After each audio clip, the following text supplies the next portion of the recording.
अस्सलाम वालेकुम। SM news के साथ मैं हूं अहमद नदी। खबरों का सिलसिला बढ़ाते हुए खबर शामिल करते हैं भवाना से। District police officer Chiniot Bilal Zafar Sheikh की हदायत पर भवाना पुलिस मनशियात फरोशों के खिलाफ मुतहरक दिखाई देती है।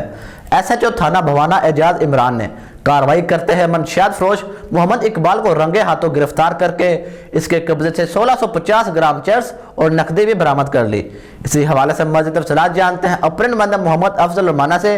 जी अफजल, आगाह कीजिएगा। Bhowana district police officer Chiniot Bilal Zafar Sheikh की हिदायत पर थाना भवाना पुलिस मनशियात फरोशों के खिलाफ मुतहरक दिखाई देती है। SHO थाना भवाना एजाज इमरान ने कार्रवाई करते हुए मनशियात फरोश को रंगे हाथों गिरफ्तार कर लिया है। पुलिस के मुखबिर की तरफ से इतला मिली कि मनशियात फरोश मोहम्मद इकबाल जो कि दुरुट्टा खरला का रहायशी है, इस वक्त अमीनपुर बंगला चौक में मनशियात लेकर खड़ा हुआ है, जिस पर उन्होंने नफरी के हमरा छापा मारा और इससे 2 पैकेट बरामद हुए, जिनको चेक करने पर इन पैकेटों से 1600 ग्राम चरस बरामद हुई। SHO एजाज इमरान के मुताबिक मनशियात फरोश मोहम्मद इकबाल पर मुकदमा दर्ज करके तफ्तीश शुरू कर दी गई है। एजाज इमरान का कहना है कि DPO चन्योर बिलाल जफर शेख की हिदायत पर मनशियात फरोशों के खिलाफ बिला तफरीक कार्रवाइयां जारी रहेंगी। कैमरामैन मोहम्मद आरिफ डिक्कू के साथ मोहम्मद अफजल रमाना, भवाना।